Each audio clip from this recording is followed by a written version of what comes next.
Strategic points में, उसके लिए सारा प्रबंधन करेंगे। जो कानून में संशोधन लाना है, चाहे संविधान का संशोधन हो, बिल्कुल वो संशोधन करेंगे और उसका पूरा प्रबंधन करेंगे। पानी का हर लिहाज से किल्लत को कम कर देंगे। और ये भी कहते हैं, देखिए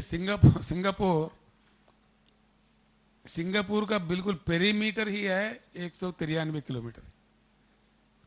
अगर पूरा राउंड भी सिंगापुर को नापा जाए, एक ही पोर्ट है उनके पास, उनका 193 किलोमीटर उनका पेरीमीटर है। वो एक ही पोर्ट वाला सिंगापुर 37.3 मिलियन, मैंने ये भी दिया है आपको, कंटेनर्स हैंडल करता है। 7.5 से लेकर 8,000 तक कोस्टल हमारा है। और कितने पोर्ट्स है हमारे देश में, कितने बड़े बड़े पोर्ट्स हैं।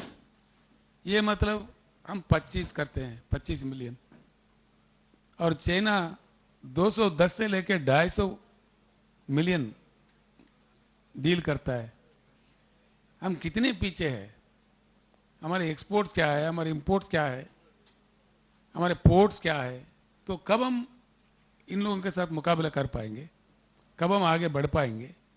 ये कहानियाँ कब तक ये चलते रहेंगे, इस बात पे भी बहुत सख्ती से सोचने की ज़रूरत है, इन बातों को समझने की ज़रूरत है। मैं एक बात और कहना चाहूँगा आपसे।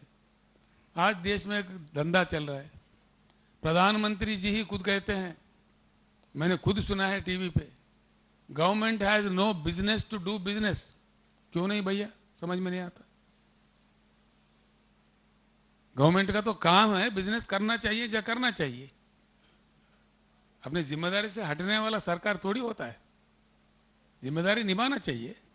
आज क्या हो रहा है, socialisation of the losses, privatisation of the profits.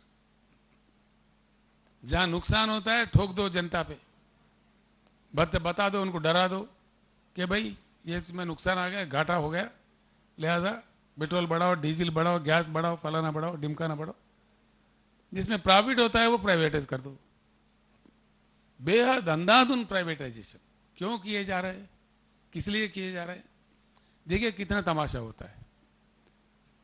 बिजली के जो मामला है, हम हमारे देश में इतना जबरदस्त बिजली दे सकते हैं, इसके लिए भी कोई हमारे को अमेरिका की मदद नहीं है, नहीं चाहिए, ना ही वर्ल्ड बैंक का, ना कोई इंटरनेशनल ट्रीटी है, किसी अन्य देश से हमारे कोई ज़रूरत ही नहीं है। बहुत आसानी से हम अपने पावर के अंदर, अपने संविधान के अंदर, हमारे संविधान के छत्रछाया में बहुत जबरदस्त 24 घंटा उच्च गुणवत्ता वाला पावर दे सकते हैं। बिल्कुल दे सकते हैं, संभव है। इसलिए संभव है, कोयला खदान इतने हैं हमारे पास। India has 361 billion tons of coal reserves. 361 billion tons मैंने दिया है आपको, कागजों में है, आप लोग बाद में देख लीजिए तफसील से, मैं अपने बात कह दे रहा हूं।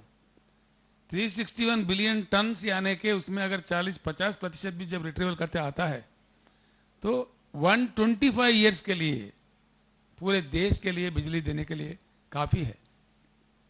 इतनी संपत्तियां हमारे पास रखते हुए हम पूरे प्राइवेट की बात कर रहे हैं। Adani power, Ambani power, Jindani power, Bondani power क्यों दे रहे भाई, समझ में नहीं आता। पावर सेक्टर तो इतनी इंपॉर्टेंट चीज़ है कि देश की प्रगति, विकास को मापने में दुनिया के पूरे इंडेक्सेस में पर कैपिटा पावर यूटिलाइजेशन को ही माना जाता है।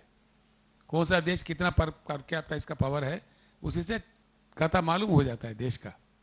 तो क्यों आज प्राइवेट में दे रहे, क्या बात है। लाखों हमारे कर्मचारी हैं, बहुत अनुभवी लोग हैं, क्यों देना पड़ रहा है, क्या बात है। पब्लिक सेक्टर में रहना चाहिए।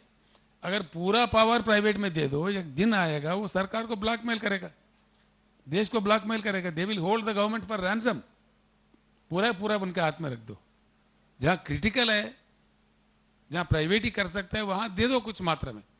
लेकिन ये बहाना बना के, और ये भी कैसे, इतने सालों से जो जेनकोस है, ट्रांसकोस है, बिजली कारखाने हैं, बिजली घर है, इतने लाखों किलोमीटर के वायरिंग है, इतनी संपत्ति बनाई है जो पब्लिक सेक्टर हमारा, जो कर्मचारी वहाँ के उनके खून पसीना